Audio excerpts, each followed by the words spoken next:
Wave and say hello.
Thank you so much.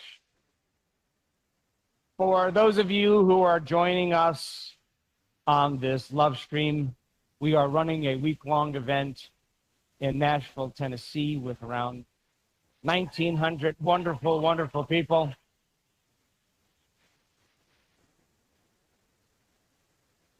And I can tell you, because I'm looking at all of them, they're pretty happy people today. And we'll talk about that in a few minutes. We have over 8,000 people joining us from around the world. Welcome to a little peek into our week-long retreat. I'm so passionate about bringing people together in community that are motivated on some level by a vision of their future, that on some level they believe that they have a hand in creating the life that they want. And I've been at this for a long time now. I was thinking almost 25 years in the investigation and the study, probably longer after my own personal injury. And I grew up as a pragmatist. My mother was a pragmatist, for me, it was always about if I read something or if something made sense to me or if I was exposed to information, what I really wanted to know is if it was the truth. And the only way that we can know if the information we're learning is the truth in our life, that we have to do something with it. We have to become practical and use what we learn to create a different experience of reality. And for many people, it takes crisis or trauma or disease or diagnosis or loss to be defined by something other than the life that they live, a new future. And unfortunately, it's that experience that creates an emotion that's so disturbing that it kind of drives us to want to change. And my message has always been to why wait for that? That if we can empower people with the right information and then give them numerous opportunities to apply it, give them time to personalize it, to be defined by that vision of the future, to keep remembering it so that they don't forget it. And then once they have that vision of their future and they can see it very clearly, they would have to feel the emotion of that future to be inspired by it. So to the materialist, for most people, they wait for the event to occur in their life to feel the emotion of that future. And for the most part, they're living in separation from it. And we can't attract anything in our life that we feel separate from. But the person who feels the emotion of their future and can keep it alive with that emotion and keep remembering it, somehow they'll make choices because they believe in that future. And they'll do things to drive them to that future, and they'll set goals of things that they want to accomplish, experiences along their journey that would actually represent their vision. And they could be short-term goals or long-term goals, and the payoff then is a greater feeling from the experience of satisfaction or more wholeness that you have in you. And we've all done this. And people come to this work motivated for all kinds of reasons, whether it's health, whether it's relationships, whether it's money, whether it's job, whether it's just curious about the unknown or whatever it is. You get to pick your heart. You choose that heart. You choose whatever that heart is for you. And that's the adversity that we have to overcome on some level in our life to change. And I discovered that most of us won't change in our life unless we're challenged. And if you challenge people and you give them the right information, they'll change in the right way. And so we've been on this investigation. We've been on this long journey of studying what it means to change. People may know what they want to change or why they want to change, but they just don't know how to change. But if you give people the understanding from a scientific perspective of what it truly means to change, and have them understand that when they change some aspect of themselves, the truth is that their biology will change. Something biological will change as a consequence of their own changes, and all they have to do is stop thinking the same way, stop acting the same way, and stop feeling the same way, because how you think and how you act and how you feel is called your personality. And that personality is connected to, very specifically, your personal reality called your life. And if you keep thinking the same way, you keep acting the same way, you keep feeling the same way, you create hardwired beliefs and perceptions and attitudes.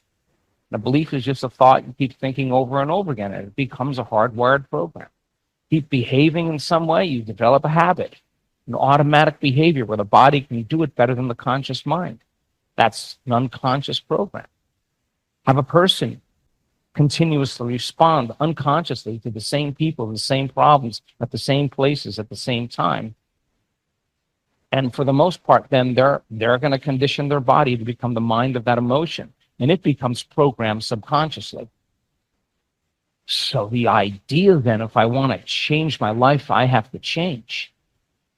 If I'm going to create a new personal reality, I got to change my personality. Then 95% of the human being living in the same life in the same way, 95% is programmed subconsciously.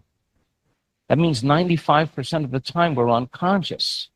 And if we want to become conscious, the first step to becoming conscious is catching yourself going unconscious. And that is a very disturbing sensation to the body, an enormous amount of dissonance and discomfort, neurologically, neurochemically, hormonally, genetically, energetically, systematically.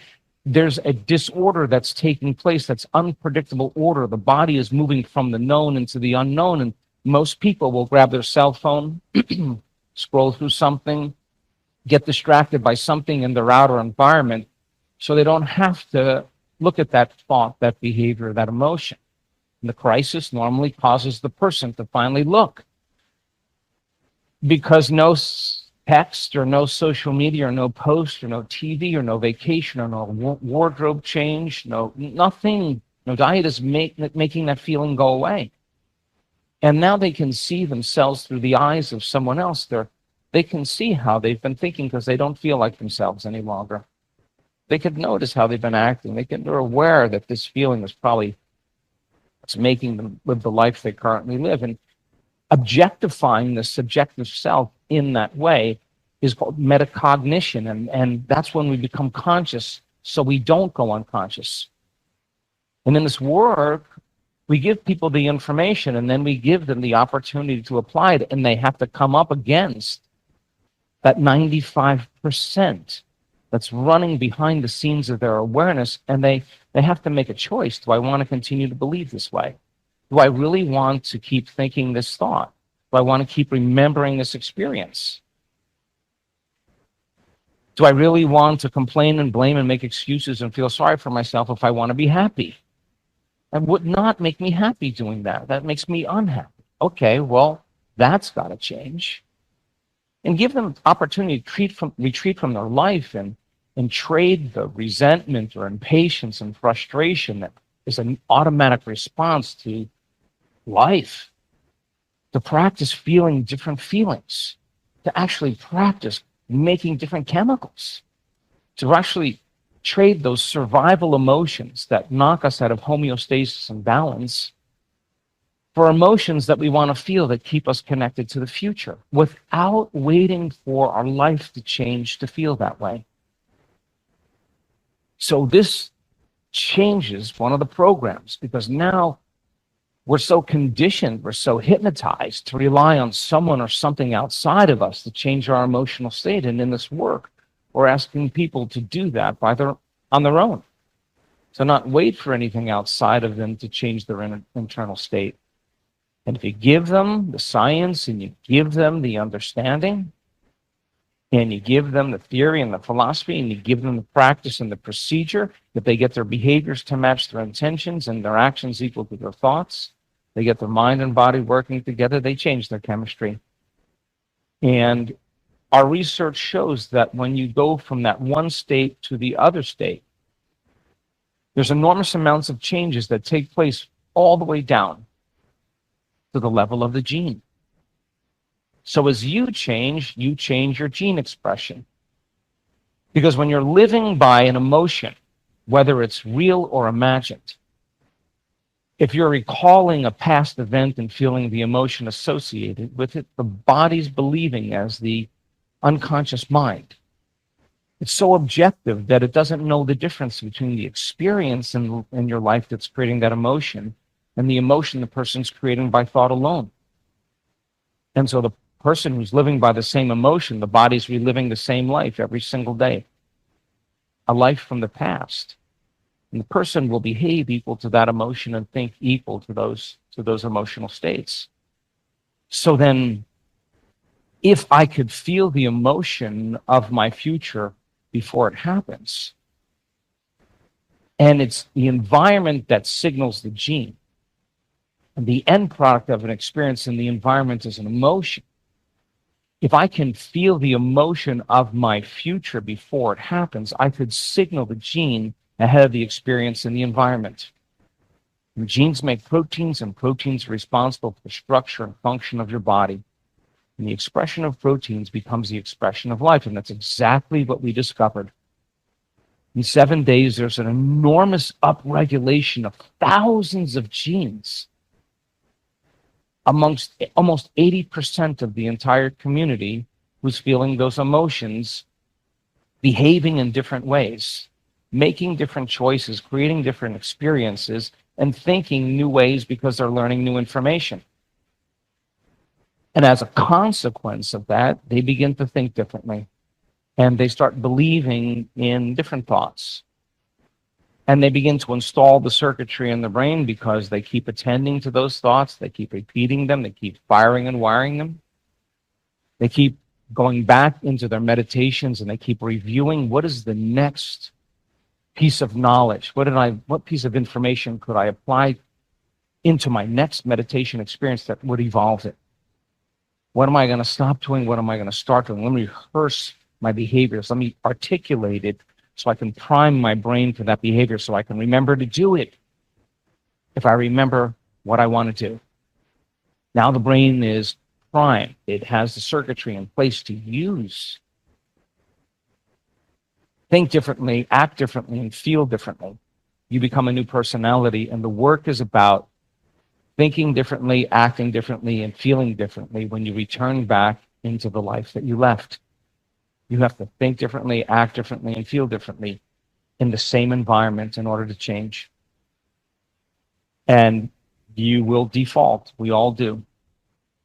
And you only have two choices when that happens. The first choice is to respond or react to someone or something and say that person, that circumstance, that condition is actually controlling my feelings. It's controlling my thoughts. And that program is being the victim to the environment. Anything that controls our thoughts and our feelings, we are a victim to. Yes or no? So then, the moment you feel the familiar emotion, then you're returning back to the past. Many people, when that occurs, they go unconscious. Throughout the rest of their day, they're back in the program. But now that you know, you can't not know. And it's not that you react, I react. The question is how long you react.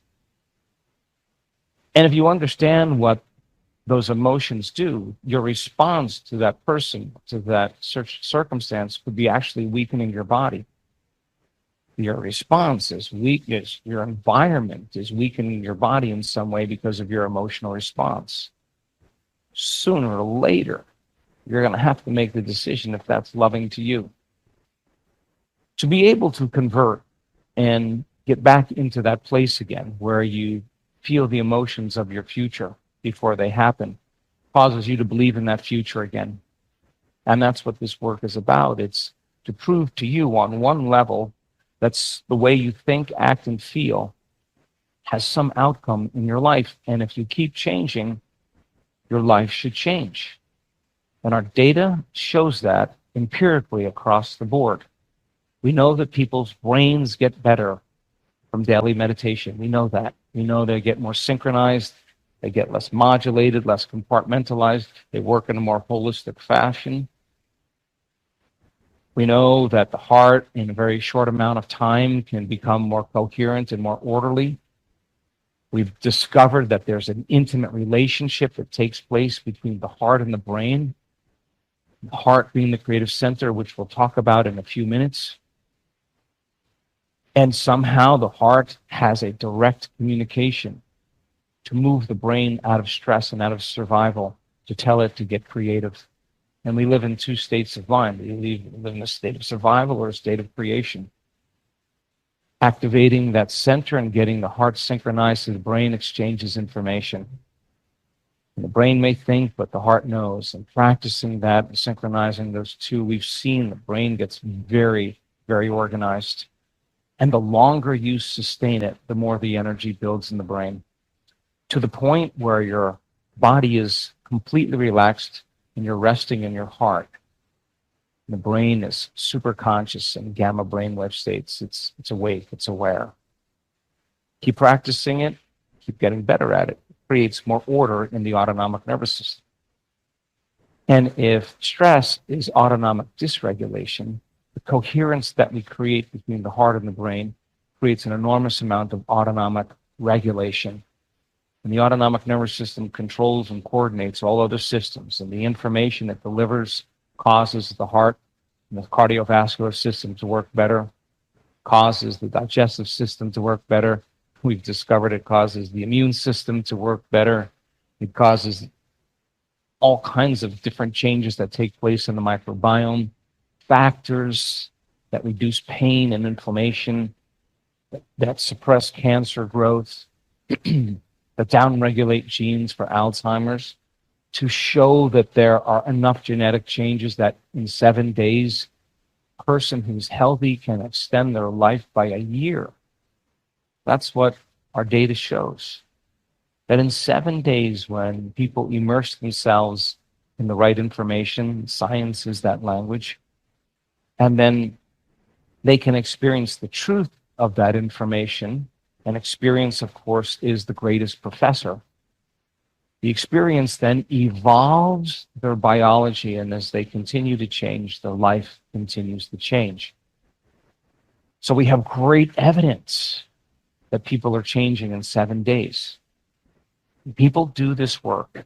They do their meditations, not to heal, not to become wealthy, not to fall in love, but to change. And when they change, they heal. When they change, their life changes or their wealth changes. It's a consequence or side effect of their efforts. This week, we have been spending a lot of time taking our attention off of everything physical and material, everything known in our lives, to disinvest all of our attention and energy out of the material, physical, three-dimensional world and open our awareness to energy, to space, to a frequency that exists beyond our senses, that science knows exists. And we've paid attention to it. We felt our connection to it. We tuned into it. We relaxed into it. We became it. We became more of it and less of us. And the act of laying down our identity, becoming nobody, no one, no thing, nowhere, and no time, becoming pure consciousness, in a realm where you can only enter pure consciousness as pure consciousness, that door to the field. So many people in this audience are really good at getting beyond themselves and entering that vacuum, that void, the absolute, the creator, the 0 point field, whatever you want to call that place of undivided wholeness. Everything changes. It's the reverse of this world. There's no separation. Everything's connected. There's more unity. There's more wholeness. There's less separation. And evolving your attention and your energy deep into it, paying more attention to it and less attention to you, is investing in the unknown. And the longer you linger in the unknown, the more you create possibilities in your life. And that was the work this week. And as a side effect of that, the information on that invisible field of frequency and energy that exists beyond the senses, whose signature is more wholeness and more oneness, seems to create more order and wholeness and oneness, all the way down to our biology. And I keep asking the scientists, when we look at all of these wonderful pieces of information in the blood that weren't there before the week-long event, where is that information coming from? The person's not eating anything. They're not changing their diet. They're in a 7-day event.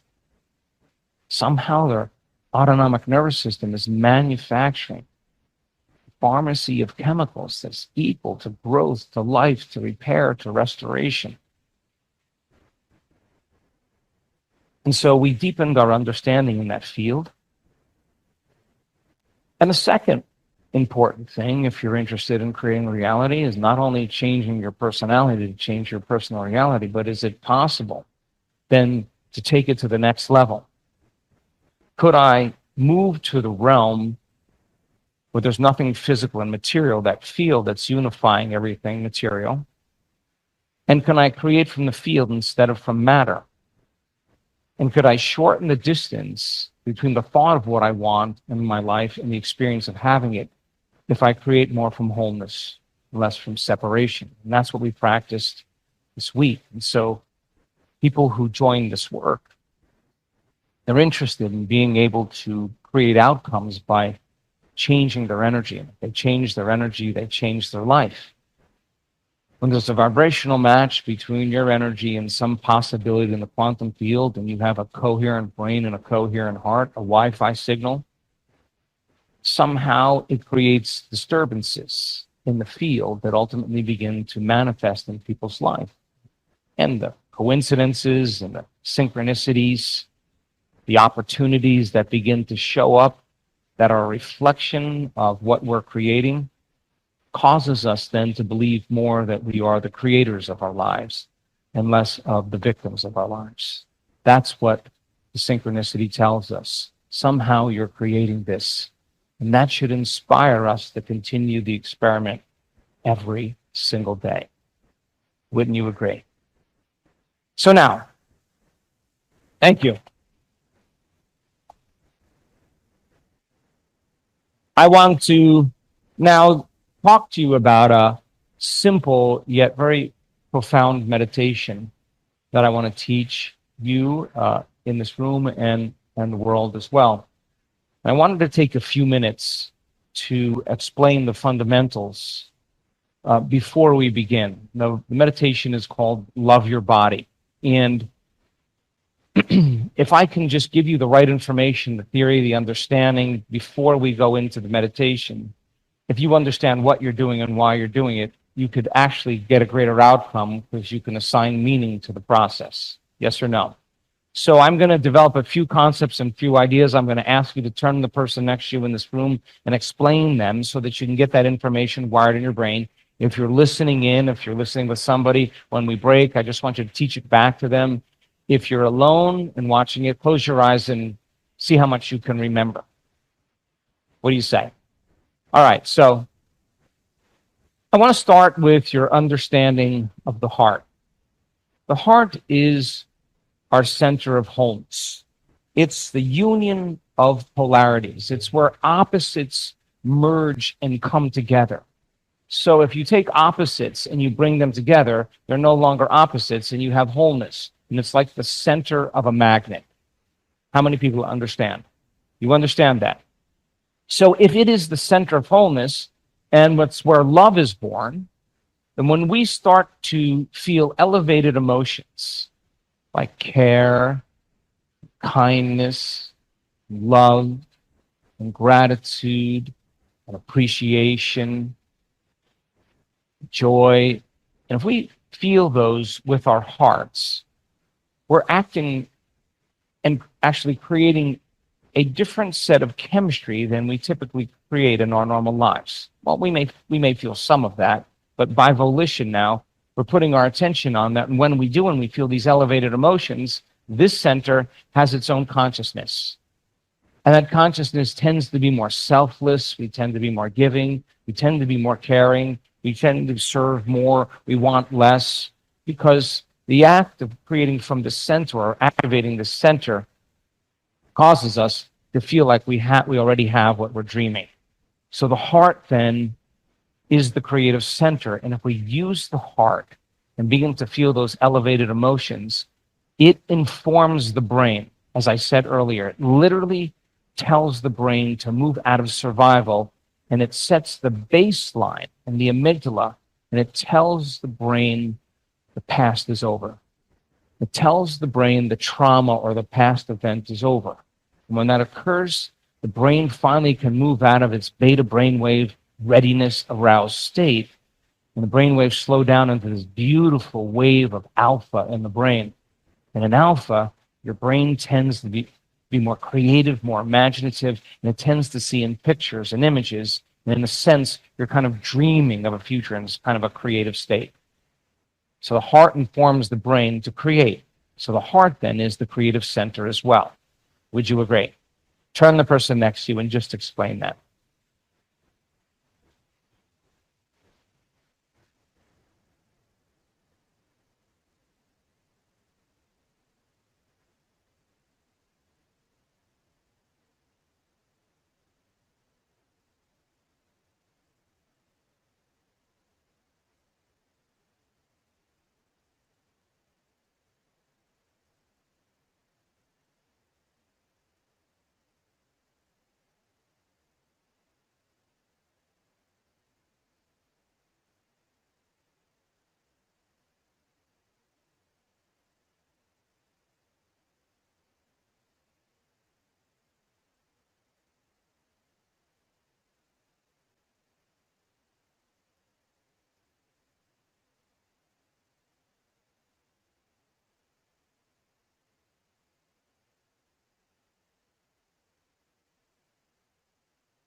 See the next one?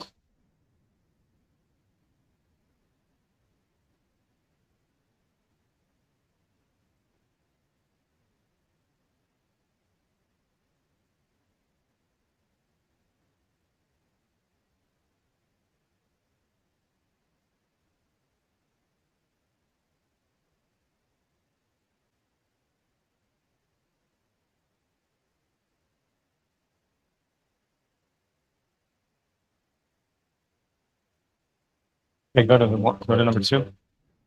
Good. Now,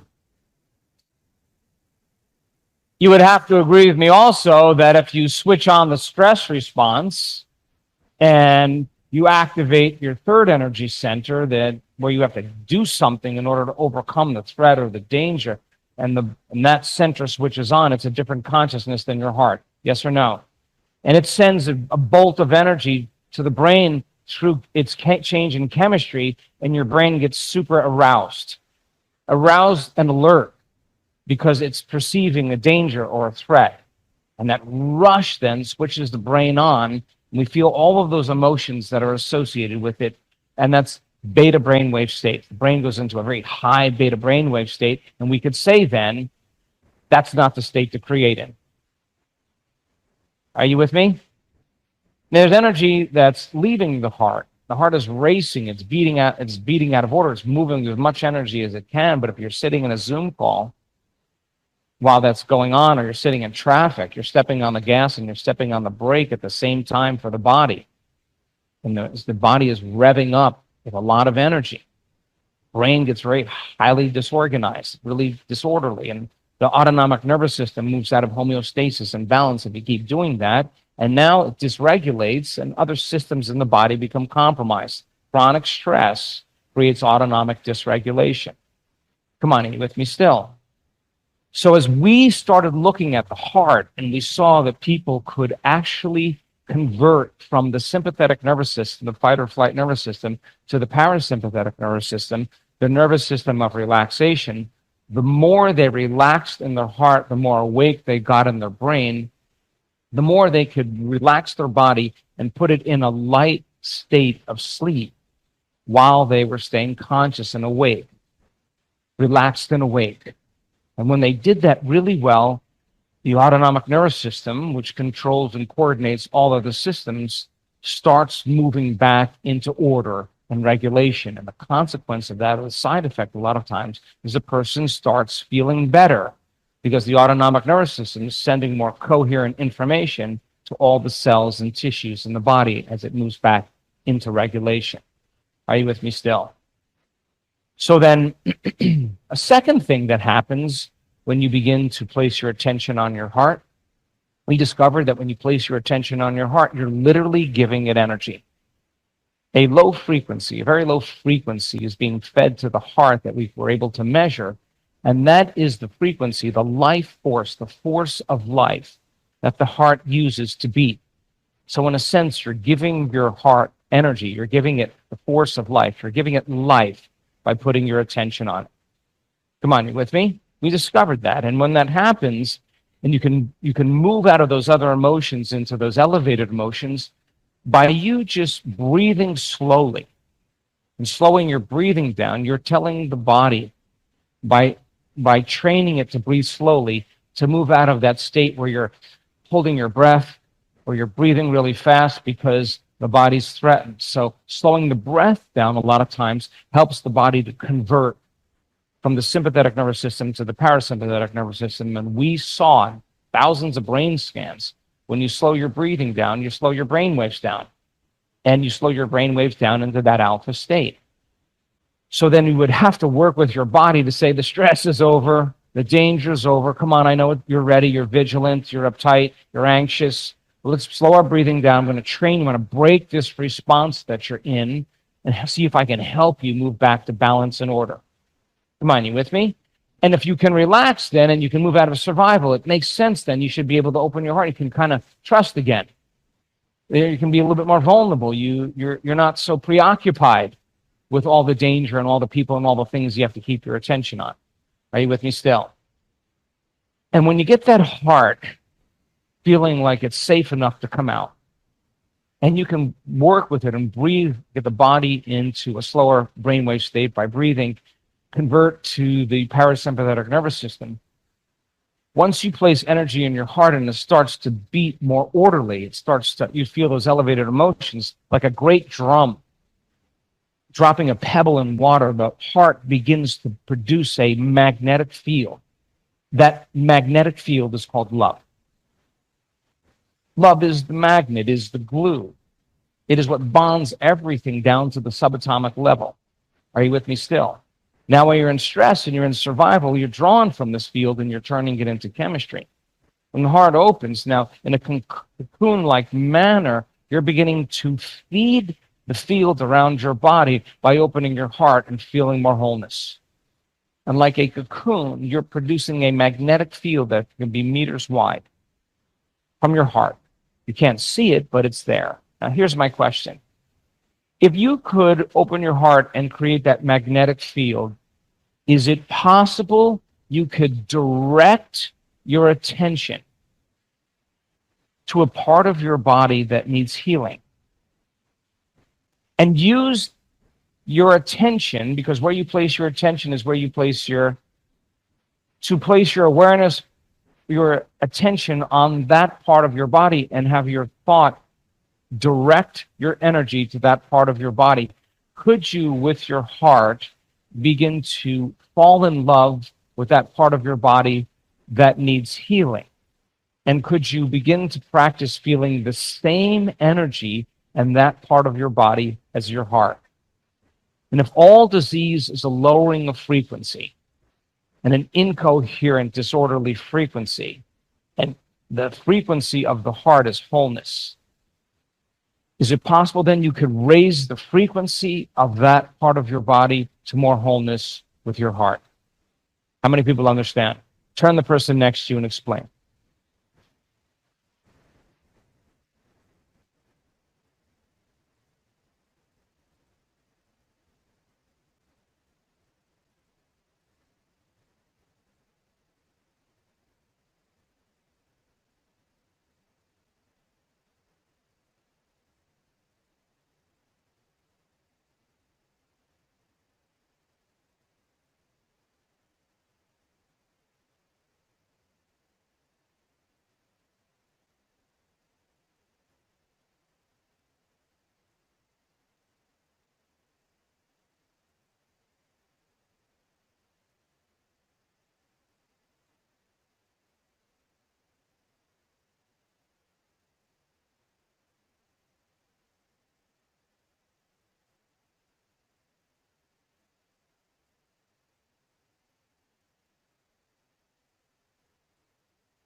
Now, let's go a little further. Remember, I said your body's a protein producing machine. In order for your body to make a protein, a gene has to be regulated. So genes make proteins, and proteins really give you life. The expression of proteins is the expression of life. Every cell in your body makes a particular protein except red blood cells. Immune cells make immune proteins called immunoglobulins. Muscle cells make muscle proteins called actin and myosin. Skin cells make skin proteins called collagen. Are you with me? So the body's a protein-producing machine. Keep exposing the body to a threat, to a danger, to an emergency, and it's mobilizing all of its energy and it's moving out of order. The cell begins to misbehave. It's not getting clear information. It's constantly an emergency. It's tapped of all of its energy, all of its resources, and it starts making cheaper proteins. It downregulates. Come on, you with me? So then when you begin to feel the elevated emotion in your heart, as I said earlier, let's review this. The body, as the unconscious mind, is so objective, it doesn't know the difference between whether that experience in your life is creating that nurturing feeling of love, or that you're creating by thought alone. To the body, it's actually believing it's living in a nurturing and loving environment. Yes or no? And epigenetics says the environment signals the gene. And the end product of an experience in the environment is an emotion.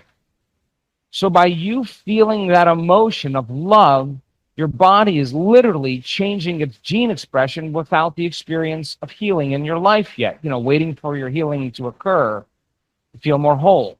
Come on, you with me? So the body's believing it's living in the environment. And if the environment signals the gene, you're upregulating the gene now. Now pay attention, because this is the important part. When you're feeling the emotion of love, you will accept, believe, and surrender to any information that's equal to that emotional state. Did you hear me?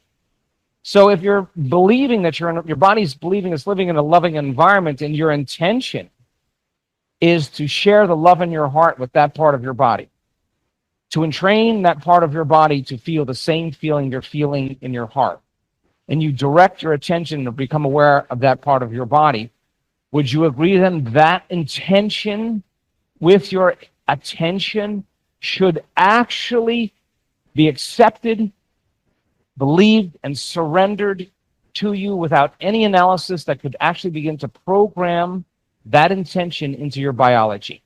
Come on, are you with me? And that's exactly how the body begins to heal. As you slow your breathing down and you slow your brain waves down, When you move from alpha into that low-level theta, you open the door between the conscious mind and the subconscious mind by suppressing the analytical mind. And now you're in the operating system. And the intention serves as information. And the autonomic nervous system takes that information and gets busy fulfilling the order by making the proper chemistry, starts changing gene expression, and the person can move back to wholeness. So in this meditation that we're about to do, it's a laying down meditation.